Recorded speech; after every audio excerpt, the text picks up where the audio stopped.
My wife dropped those words on me like she was discussing the weather. I feel so empty living with you. Maybe it's time to find someone better who can satisfy me and fill this void properly. She said it while folding laundry in our bedroom, not even bothering to look at me directly. I was standing in the doorway, having just gotten home from work, and for a moment I wondered if I'd heard her correctly.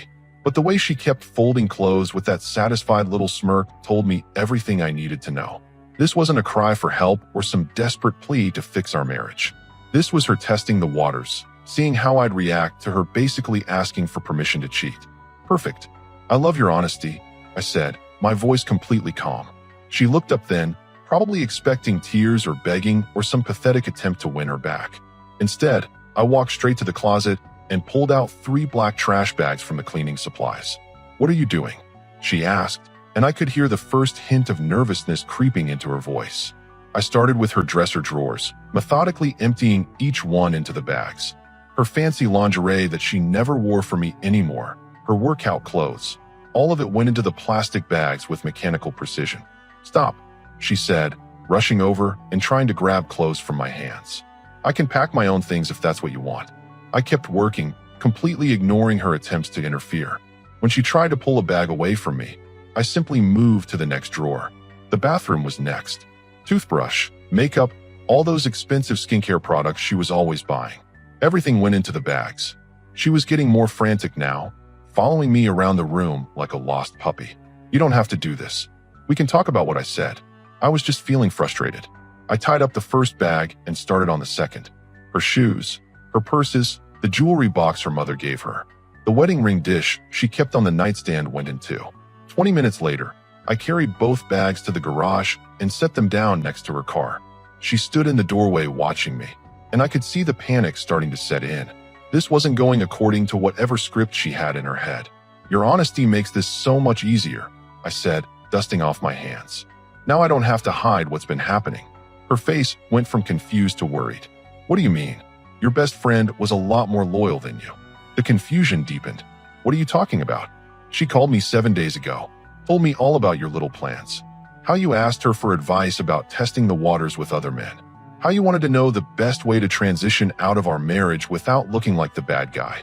I watched her face go completely white. Her mouth opened and closed like a fish out of water. She even helped me document everything. Gave me tips on what to look for when you'd most likely be active on those dating apps you downloaded. Your best friend felt so guilty about keeping your secrets that she decided someone should know the truth. The shock lasted about 10 seconds before the rage kicked in. That backstabbing witch. She started screaming. How dare she? I trusted her with everything, and she goes behind my back like some kind of snake. I couldn't help but laugh. Listen to yourself. You're calling someone else a backstabber? The person who was planning to cheat on her husband is upset about loyalty? She was pacing now, her face red with fury.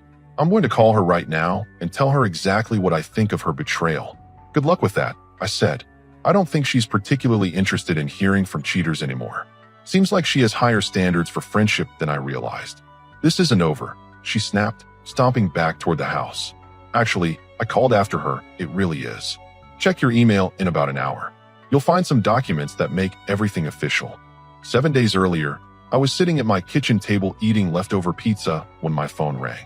The caller ID showed my wife's best friend, which was unusual. She never called me directly. Hey, I answered, wondering if something had happened to my wife. There was a long pause before she spoke. We need to talk. Are you alone right now? The serious tone in her voice immediately put me on alert. Yeah, she's at her book club meeting. What's going on? Another pause. This is really hard for me to say, but I think you deserve to know what's happening. I set down my pizza slice and gave her my full attention. Know what? She took a deep breath. Your wife has been asking me for advice about something, and I can't keep pretending like it's normal girlfriend talk anymore. My stomach started to sink, but I kept my voice steady. What kind of advice? She's been talking about feeling unfulfilled in your marriage, but not in a way where she wants to work on things with you. She's been asking me how to explore other options without making herself look like the villain. I felt like someone had punched me in the gut, but I managed to keep listening. Last week she downloaded some dating apps. She showed me her profile and asked me to help her pick which photos made her look most approachable. She said she wanted to see what was out there before making any big decisions about your marriage. The betrayal hit me in waves, not just from my wife, but from the fact that this conversation was happening at all. How long has this been going on? About 3 weeks now. At first I thought she was just venting, like when married people complain about their spouses, but don't really mean it. But then she started getting specific about exit strategies. Exit strategies? She asked me if I thought she should have an affair first to make the divorce easier to justify, or if she should just leave and claim you two grew apart. She wanted to know which approach would make her look more sympathetic to your families and friends. I closed my eyes and tried to process what I was hearing. My wife of 8 years was treating our marriage like a business deal she wanted to get out of with minimal damage to her reputation. I've been losing sleep over this, she continued. I kept telling myself it wasn't my place to get involved, but then I realized that staying quiet makes me part of her plan. And I don't want to be part of something that's going to blindside you like this. Why are you telling me now? Because yesterday she asked me something that crossed a line I didn't even know I had. She wanted to know if I'd be willing to lie for her if you ever got suspicious. She wanted me to cover for her if she needed alibis for dates with other men. The audacity of it was almost impressive. She was recruiting her best friend to be an accomplice in destroying our marriage. I told her I wasn't comfortable with that, and she got angry with me. She said real friends support each other no matter what, and that I was being judgmental. That's when I realized she's not the person I thought she was. I appreciated her honesty, but I had to ask the obvious question. What made you decide to call me instead of just cutting ties with her? Because you're a decent guy who doesn't deserve to be played like this. And because I've watched her manipulate situations before, but never anything this cruel. She's planning to make you the bad guy in this story, and that's not right. I sat there for a moment, absorbing the full scope of what my wife was planning. The calculated nature of it was what stung the most. This wasn't a moment of weakness or a mistake driven by passion. This was a methodical campaign to end our marriage while preserving her image. What exactly has she told you about her timeline? She wants to have at least 2 or 3 dates lined up before she starts the conversation with you about being unhappy. She figures if she already has options, she won't feel trapped or desperate during the divorce process. So she's not just planning to leave. She's planning to have her next relationship ready to go before she even tells me there's a problem with ours. That's exactly right. And she's been practicing different ways to bring it up with you. She's rehearsed this whole speech about feeling empty and needing to find herself. The pieces were falling into place now. All those late nights, she claimed to be working on projects. The new clothes she'd been buying. The way she'd been picking fights with me over trivial things lately. Listen, she said, interrupting my thoughts. I know this is a lot to process, but there's something else you should know. She's meeting someone tomorrow night. A guy from one of those apps. She told me she's going to tell you she's having dinner with her cousin from out of town. I felt a strange calm settling over me. The uncertainty and confusion I'd been feeling for weeks suddenly made perfect sense. I wasn't going crazy. My instincts had been right all along. Do you want to know where they're meeting? Yes, I said without hesitation. Tell me everything. She gave me the name of the restaurant, the time, even described the guy from his profile photos. Mid-30s, works in marketing, divorced with no kids. She said your wife was excited because he seemed stable and financially secure. The clinical way she described my wife's dating criteria made my skin crawl. It was like listening to someone shop for a car. There's more, she continued. She's been taking screenshots of conversations with multiple guys and showing them to me like trophies. She's particularly interested in this one because he's already talking about wanting something serious. So she's not just looking for a fling. She wants a replacement husband lined up before she discards the current one. That's exactly how she's approaching this. She even said she learned from watching other divorced women make the mistake of leaving without having their next relationship secured first. I had to admire the strategic thinking, even while it disgusted me. My wife wasn't just betraying me. She was treating betrayal like a business plan. Listen, she said, her voice getting quieter. I know this puts you in an impossible situation, but I want to help you protect yourself. She's been documenting things too, taking photos of the house, making lists of assets, screenshot conversations where she thinks you've been difficult or unsupportive. She's building a case against me. Exactly. She's planning to paint herself as the victim of an unhappy marriage who had no choice but to seek happiness elsewhere.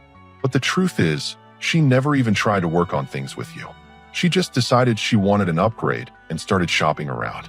This revelation hit me harder than the affair itself. The affair I could have understood as a moment of weakness or a mistake. But this level of premeditation and manipulation was something else entirely. What do you think I should do? Document everything you can. Get evidence of her real intentions before she has a chance to spin the narrative. She's counting on you being blindsided and reacting emotionally so she can use that against you later. The advice made perfect sense. If my wife was playing chess, I needed to stop playing checkers. I can help you, she offered. She still trusts me, so she keeps telling me about her plans. I can let you know when she's going to make moves, so you're always one step ahead. Why would you do that for me? Because what she's doing is wrong, and I don't want to watch a good person get destroyed by someone who's supposed to love them. Plus, she's already threatened our friendship by expecting me to lie for her. She made this my business when she tried to make me an accomplice.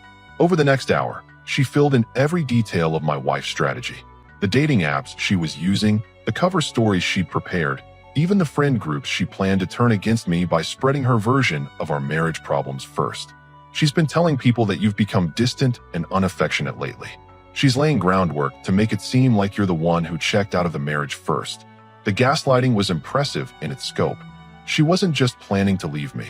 She was planning to rewrite the entire history of our relationship to justify her actions. But here's what she doesn't know, her friend continued. I've been taking screenshots of our text conversations where she talks about her real plans. I have records of her asking me to help her create dating profiles while she was still wearing her wedding ring. You've been gathering evidence too? I started doing it after that conversation about lying for her. Something told me I might need proof of what really happened here, especially if she tries to drag me into the middle of it later. We spent another 30 minutes going over logistics. She would continue being my wife's confidant while secretly keeping me informed. I would start documenting my wife's behavior and activities without raising suspicion. We agreed on code words for text messages and established times when it was safe to call each other. One more thing, she said before we hung up. Tomorrow night, when she goes on that date, she's planning to come home and act completely normal with you. She might even be extra affectionate to throw you off the scent. Don't let her behavior confuse you about what's really happening. I thanked her for the warning and ended the call. Then I sat in my kitchen for a long time, staring at the leftover pizza and processing the fact that my marriage had been over for weeks without me knowing it.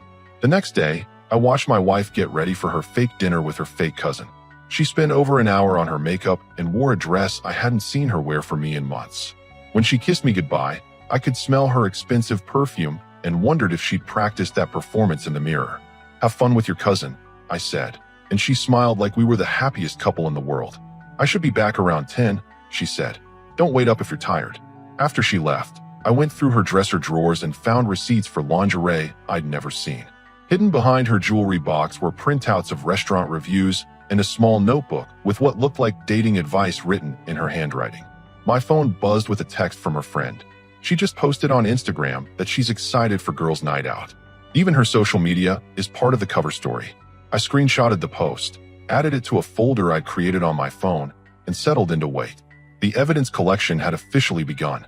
She came home at 11:30 that night, humming some song under her breath and carrying takeout from a restaurant I'd never heard of.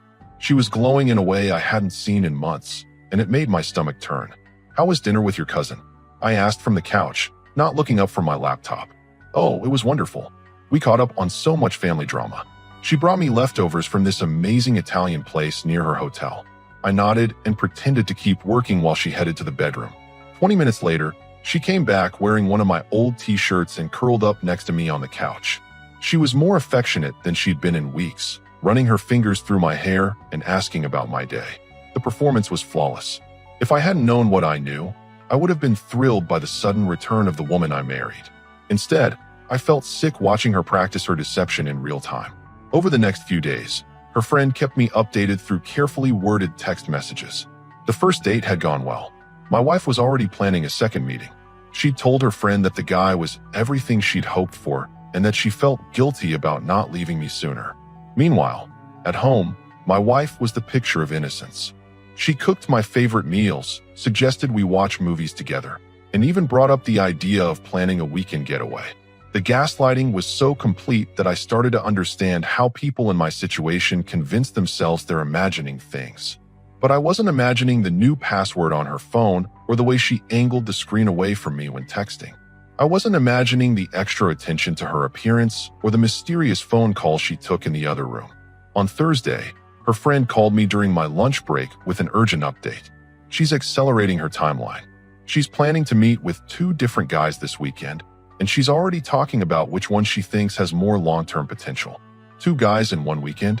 Saturday afternoon coffee date with the marketing guy from the first night.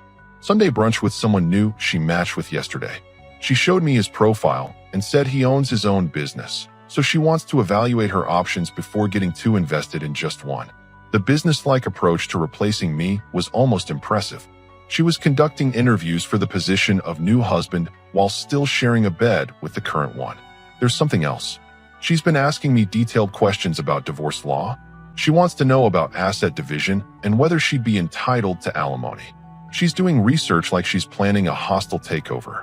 Has she mentioned when she's planning to file? Not exactly, but she did say something that bothered me. She's been calculating how long she needs to document problems in your marriage to make her case stronger. She thinks 6 months of recorded complaints would be ideal. 6 months of manufacturing evidence against me while secretly dating other men. The level of premeditation was staggering. I have an idea, I said. Can you suggest she document her complaints by writing them down? Maybe tell her that having a written record would be helpful for her lawyer later? You want me to encourage her to create evidence against herself? Think about it. If she's writing down fake complaints about our marriage while simultaneously documenting her affairs, we'll have proof that the whole thing was calculated. Her own words will show that she was planning this deception while pretending to be a victim. She agreed to plant the suggestion, and by Friday evening, my wife was sitting at the kitchen table with a notebook, thoughtfully writing down her grievances against me. She was so absorbed in her creative writing project that she didn't notice me taking photos of her from the hallway. That weekend, I watched her prepare for her dates with the same methodical care she used to put into planning our anniversaries. Saturday morning, she told me she was meeting a girlfriend for coffee and shopping. Sunday, she had plans to help her sister with some household project. Both times, her friend texted me locations and descriptions of who my wife was actually meeting. I drove by the coffee shop on Saturday and saw her laughing with the marketing guy. On Sunday, I watched from across the street as she shared brunch with her second prospect. The most surreal part was coming home to her detailed reports about her fictional activities. She told elaborate stories about conversations with girlfriends who hadn't been there and problems with her sister that didn't exist. She was becoming a professional liar, and she was getting better at it every day. By Sunday night, I had photos, screenshots, receipts, and a digital trail that painted a complete picture of her double life. Her friend had forwarded me text messages where my wife compared her 2 weekend dates and discussed strategy for keeping both men interested while she made her final decision. She's leaning toward the business owner, her friend texted me. She thinks he has better financial prospects, and she likes that he's already talking about wanting to settle down again. I stared at that message and realized my wife wasn't just cheating on me. She was conducting a calculated search for my replacement based on income potential and willingness to commit. I wasn't losing a wife. I was being terminated from a job I didn't know I was bad at. The hardest part was maintaining the facade at home. She would come back from her dates energized and affectionate, probably from the thrill of her secret life. She'd cuddle with me on the couch and talk about our future together while texting with other men on her phone. On Monday morning, I contacted a divorce attorney and made an appointment for that afternoon. I brought printed copies of everything I'd collected and watched his eyebrows raise higher with each page. "This is some of the most comprehensive documentation I've seen in a case like this," he said. "She's essentially created a complete record of premeditated adultery and fraud. This changes everything about how we approach your divorce." I left his office with a clear plan and a timeline. The papers would be ready by Thursday. I would serve them to her on Friday after she returned from what I knew would be another date with the business owner. But first, I had one more week of playing the role of the oblivious husband while my wife continued her audition process for my replacement. Back in the present moment, my wife was still ranting about her backstabbing friend when I walked back into the house. She was pacing around the living room, phone in hand, frantically trying to call someone who clearly wasn't answering. She won't even pick up. How can she do this to me after everything we've been through together? I sat down in my recliner and watched her spiral. The irony was too perfect to interrupt. 20 years of friendship down the drain because she couldn't mind her own business. She continued, her voice getting shriller with each word. "Actually," I said, pulling out my phone, "she minded her business perfectly. She just decided that covering for cheaters wasn't her business anymore." I opened the photo gallery I prepared for this moment. Screenshots of dating app conversations, photos of her with different men, receipts from restaurants she'd never been to with me. She stopped pacing when she saw me scrolling through the images. What is that? This is what your loyal friend helped me collect over the past week. Every date, every lie, every strategy session you two had about the best way to destroy our marriage. I handed her my phone. Her face went white as she scrolled through months of evidence. The marketing guy from Olive Garden on Tuesday. The business owner from that place downtown on Thursday. The weekend coffee dates, the Sunday brunches, all of it. Your friend was very thorough in helping me document your activities. She tried to hand the phone back, but I waved her away. Keep scrolling. There's more. The screenshots of her text messages appeared next. Messages where she discussed her timeline for leaving me, her strategy for making herself look like the victim, her detailed financial analysis of which guy offered better long-term prospects. You've been reading my private messages? Your friend forwarded them to me. Apparently, she didn't appreciate being asked to provide alibis for your affairs. Something about not wanting to be an accomplice to fraud. My wife sank onto the couch, still staring at the phone. I could see her trying to process how completely she'd been outmaneuvered. This is illegal. You can't use private conversations in court. Actually, according to my attorney, everything here is perfectly admissible, especially since you created most of this evidence yourself. That notebook you've been writing in, the one where you document all your fake complaints about our marriage while simultaneously planning your affairs. That's what lawyers call consciousness of guilt. She looked toward the kitchen table where her complaint notebook was still sitting open. You photographed my private thoughts? I photographed evidence of fraud. There's a difference. Your private thoughts would be personal feelings about our relationship. What you wrote down was a calculated plan to manufacture grounds for divorce while secretly auditioning my replacement. The fight went out of her completely. She set my phone down and stared at the floor. How long have you known? Long enough to make sure I had everything I needed. Your friend called me exactly 7 days ago. Since then, I've been documenting your double life while you practiced your performance as the devoted wife. She looked up at me with something that might have been admiration if the situation weren't so twisted. You knew about everything and just let me keep going? I wanted to see how far you'd take it. Turns out, pretty far.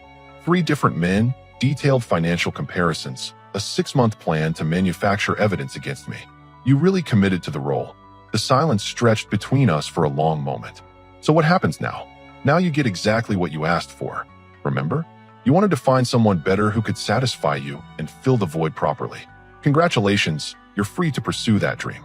I stood up and walked to my desk, pulling out a manila envelope I'd prepared that morning. Divorce papers, I said, tossing them on the coffee table in front of her. Already filed, already processed. You have been officially served. She stared at the papers like they might explode. My lawyer says this should be one of the fastest, uncontested divorces he's ever handled, given how cooperative you've been in documenting your adultery. Very considerate of you to create such a clear paper trail. But I never actually did anything, she said weakly. Those were just dates. Dates you went on while married to me, using money from our joint account, while lying about your whereabouts and planning to commit adultery. In legal terms, that's called constructive abandonment and fraudulent behavior. I walked back to my chair and sat down. The house is mine, since you've been planning to leave anyway. Your car is in your name, so you can keep that. The joint accounts will be frozen tomorrow morning, but there's a cashier's check in that envelope for half of our current balance. Consider it a going-away present. She opened the envelope with shaking hands and found the check, along with a detailed breakdown of asset division.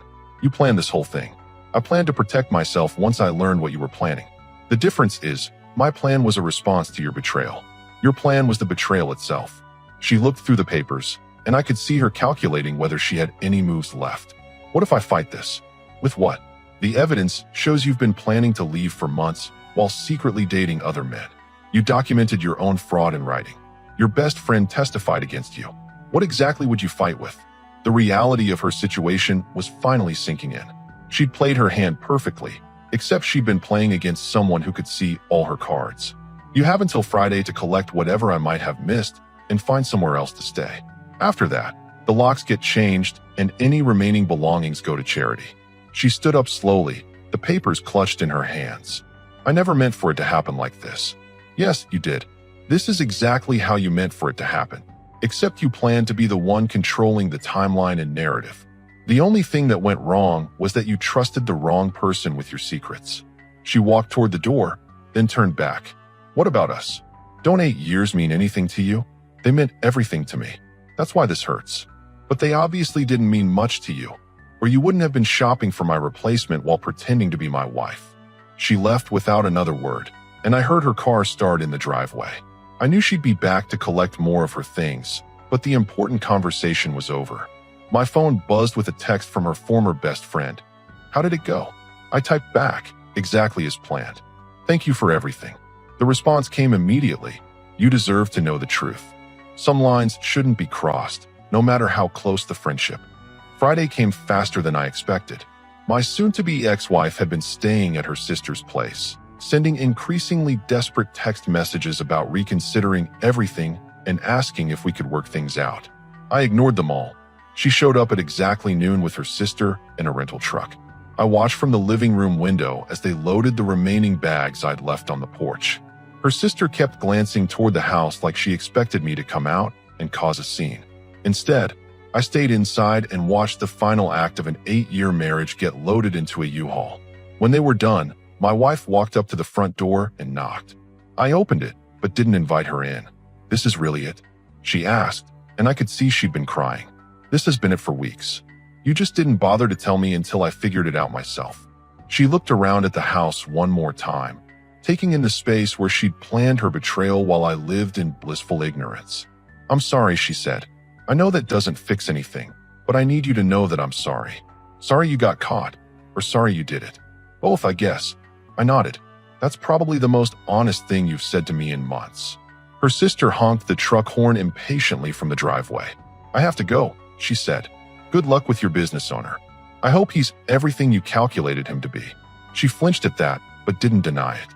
After she left, I walked through the house and noticed how much more spacious it felt without her things cluttering every surface. For the first time in weeks, I could actually relax in my own home. That evening, I got a text from her former best friend asking if she could stop by. I'd been meaning to thank her properly for her honesty, so I agreed. She arrived with a bottle of wine and a sheepish expression. "I wasn't sure if you'd want to see me," she said. "I know this whole situation is complicated. You literally saved me from years of being manipulated and lied to. Why wouldn't I want to see you?" We sat on my back deck with glasses of wine and talked about everything that had happened. It was the first genuine conversation I'd had with another person in months.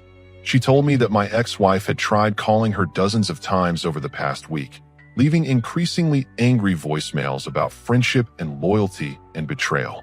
The final message had been particularly ugly, calling her every name in the book and threatening to tell everyone what kind of person she really was. "The funny thing is," she said, laughing, "I'm actually proud of what kind of person I turned out to be. I chose honesty over convenience, and I chose protecting an innocent person over protecting someone who was causing harm." We talked until after midnight about trust, relationships, and what it meant to have real integrity. She was funny and intelligent in ways I'd never noticed when she was just my wife's friend sitting across from us at dinner parties. Over the next few weeks, we started meeting regularly for coffee, then dinners, then long walks around the neighborhood. There was no pressure, no agenda, just two people who'd been through something difficult together and found they enjoyed each other's company. She told me she'd always thought I was too good for my ex-wife, but had kept that opinion to herself out of loyalty to their friendship. Now that the friendship was over, she felt free to admit that she'd watched me get taken for granted for years and had always wondered why I put up with it. I told her I'd gotten so used to being criticized and dismissed that I'd started to believe maybe I deserved it. Having someone see value in me again was like remembering what it felt like to breathe properly. 3 months after the divorce was finalized, she moved in with me. Not because we were rushing into anything, but because we discovered we were genuinely compatible in ways that surprised both of us. We shared similar values about honesty, loyalty, and treating people with basic respect. My ex-wife, meanwhile, had learned that dating while going through a messy divorce wasn't as appealing to her prospects as she'd imagined. Both the marketing guy and the business owner had backed away once they realized she was still technically married when she'd been dating them. Apparently, starting relationships with lies and deception wasn't as attractive to stable men as she'd hoped. She'd tried dating apps again, but found that being a freshly divorced woman in her 30s wasn't the advantageous position she'd calculated it would be. Her sister mentioned to a mutual friend that she was struggling financially and emotionally, having burned bridges with most of her support system. I didn't take any pleasure in her struggles, but I didn't feel guilt about them either. She'd made her choices with full awareness of the potential consequences. The fact that reality hadn't matched her projections wasn't my problem to solve. One evening, exactly 6 months after I'd packed her belongings into trash bags, the woman who'd saved my marriage by ending it was cooking dinner in our kitchen while I graded papers at the dining room table. She looked over and smiled at me, and I realized I couldn't remember the last time I'd felt genuinely appreciated in my own home. "You know," she said, stirring something that smelled incredible, "I never thanked you properly for listening to me when I called that day. A lot of men would have shot the messenger." I put down my pen and looked at her. "You gave me the truth when everyone else was participating in a lie. That took courage, and it saved me from years of being manipulated. If anything, I should be thanking you every day." She walked over and kissed my forehead. "Maybe we should just agree that we're both grateful and leave it at that." As I watched her go back to cooking our dinner in our house, I reflected on how completely my life had changed. I'd lost a wife who'd never really been committed to me and gained a partner who'd proven her loyalty before we'd even started dating. The woman who'd planned to replace me with someone better had ended up being replaced by someone better herself. The difference was, I hadn't had to plan or scheme or manipulate anyone to make it happen. I just had to recognize the value of honesty when it was offered to me. My phone buzzed with a text from my ex-wife. For the first time in months, I was curious enough to read it. "I hope you're happy," it said. I looked around at my peaceful house, at the woman humming while she cooked for us, at the life I'd built after escaping the lie I'd been living. I texted back, "I am. I hope you find what you're looking for." Then I deleted her contact information and went to help with dinner.